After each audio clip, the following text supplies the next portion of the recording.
નમસ્કાર, આપ જોઈ રહ્યા છો નેશન પ્લસ ન્યૂઝ. હું છું આપની સાથે હેતલ ભગત. ઓલ ગુજરાત સ્ટુડન્ટ યુનિયન દ્વારા ટીવાય બીકોમ સેમેસ્ટર 5ની ઇન્ટરનલ પરીક્ષાનું પરિણામ જાહેર કરવા બાબતે આવેદનપત્ર આપ્યું હતું. વડોદરાની એમએસ યુનિવર્સિટીની કોમર્સ ફેકલ્ટી ખાતે ઓલ ગુજરાત સ્ટુડન્ટ યુનિયન દ્વારા ટીવાય બીકોમ સેમેસ્ટર 5 ઇન્ટરનલ પરીક્ષાનું પરિણામ જાહેર કરવા બાબતે ભારે સૂત્રોચ્ચાર સાથે આવેદનપત્ર આપવામાં આવ્યું હતું. મોટી સંખ્યામાં વિદ્યાર્થીઓ ફેકલ્ટી ડીન કેતન ઉપાધ્યાયની રજૂઆત કરી હતી કે જલ્દીમાં જલ્દી રિઝલ્ટ આપવામાં આવે. કોમર્સ ફેકલ્ટીના એફઆર પંકજ જયસ્વાલે ઉગ્ર રજૂઆત કરી કે જલ્દીમાં જલ્દી નિરાકરણ આવે.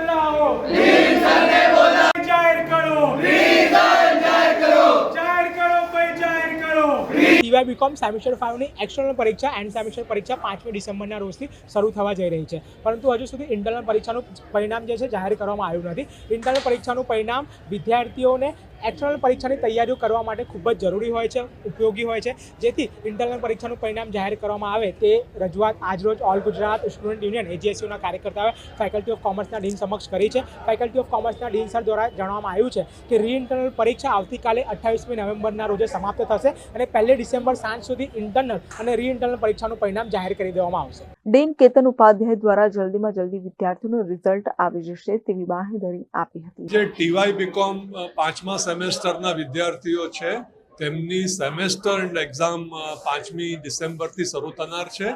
આ વિદ્યાર્થીઓના જે મિડ સેમેસ્ટરના રિઝલ્ટ છે તે મિડ સેમેસ્ટર એક્ઝામ અમે 2 તબક્કામાં લઈએ છીએ. એક તબક્કો ઓલરેડી પૂરો થઈ ગયો છે.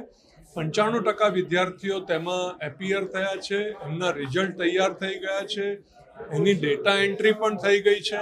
ખાલી જે 5% વિદ્યાર્થીઓ જે લોકો એરિયર એક્ઝામમાં બેસે છે, આ વિદ્યાર્થીઓનું આવતીકાલે છેલ્લું પેપર છે 29મી નવેમ્બરના. આ રિઝલ્ટ આ એક્ઝામ થઈ ગયા પછી આપણે એમના પણ જે 5% વિદ્યાર્થીઓ છે એમના ડેટા એન્ટ્રી થઈ જશે અને ત્યારબાદ ટોટલ 100% વિદ્યાર્થીઓ જે એક્ઝામમાં બેઠા છે એમનું રિઝલ્ટ અમે 1લી અથવા 2જી તારીખ સુધીમાં ડિક્લેર કરી દઈશું. Report Nation Plus News Vadodara. સમાચારોના સતત અપડેટ મેળવવા માટે અમારી નેશન પ્લસ ન્યૂઝની યુટ્યુબ ચેનલને સબસ્ક્રાઇબ કરો, બેલ આઇકન દબાવો અને જોડાયેલા રહો ફેસબુક, ઇન્સ્ટાગ્રામ અને ટ્વિટર પર.